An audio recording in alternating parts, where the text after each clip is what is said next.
Pew Research is out with a new poll on the election, and they asked the American people what they think of the media coverage so far this election.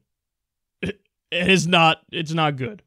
So the people say 44% believe there's too much coverage on candidates' comments. 43% say too much coverage on candidates' personal lives. 37% say too much coverage on the horse race, which candidate is leading. 30% say too much coverage on the candidate's moral character. Now, that's 34% say there's too little coverage on that, so that's where you're finally getting the too little coverage edging it out. And then here's the big whopper in the conversation. Candidates' experience, people say there's too little. 45% say there's too little coverage of that. And most important, 55% say there's too little coverage on where the candidates stand on the actual issues. All right, so do you get that? They're saying what's covered far too much is just their candidates' offhanded comments and their personal lives. They say people are saying, these are the things you have to stop covering, media, and also tack onto that which candidate is leading. Okay, horse race, got it. We can read a fucking poll. We see who's leading. They say, you're harping away on that over and over and over and over. Okay, hey, they made an offhanded comment. Oh, isn't it outrageous? Donald Trump said a naughty curse word. Oh, my God, isn't that crazy? Oh, my God, you care. Personalized. Oh, okay, enough. Which candidate is leading? Okay, we got it. We understand. We know what numbers look like. We can see it, and we can, come to our own conclusions based off it. But they say, what are you not covering? Issues. Experience and issues. This is what you're not covering. So in other words, talk more about experience. So for example, for Hillary Clinton, get into her experience. Doesn't mean it has to be all good coverage. Of course not. She has a lot of shitty things that she did that she has added to her experience. Okay, you voted for the Iraq War. Guess what? We're going to talk about that. You voted for the Patriot Act. Guess what? We're going to talk about that. Just get into the experience. Get into what she's done.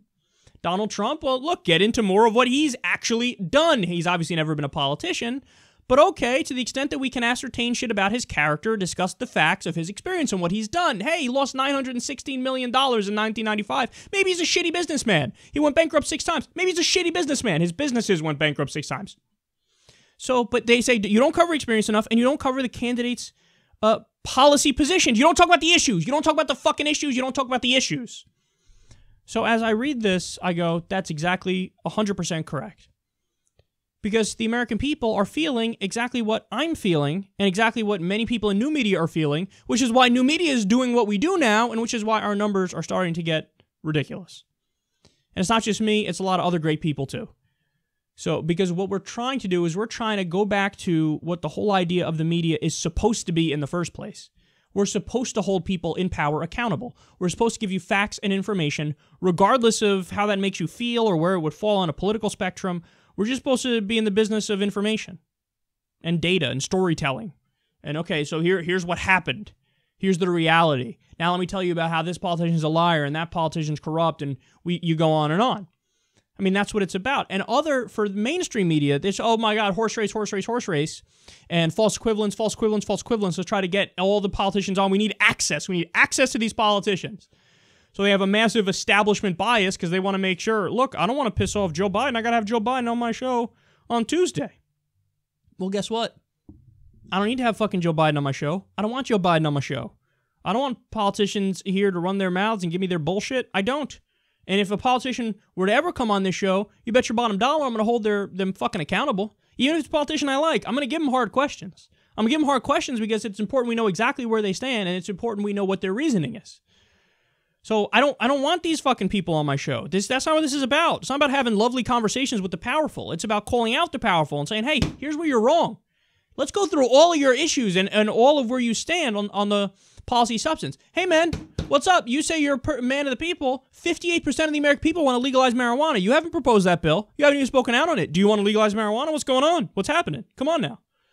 This is what you're supposed to do, and not just with that issue, with all the different issues. But the main thing that the American people say are left out of the mainstream media conversation are the issues.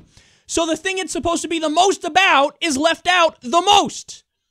That's like having a baseball game and nobody's playing baseball. So they're just an epic, disgusting failure, which is why, this show and other shows like it are doing well.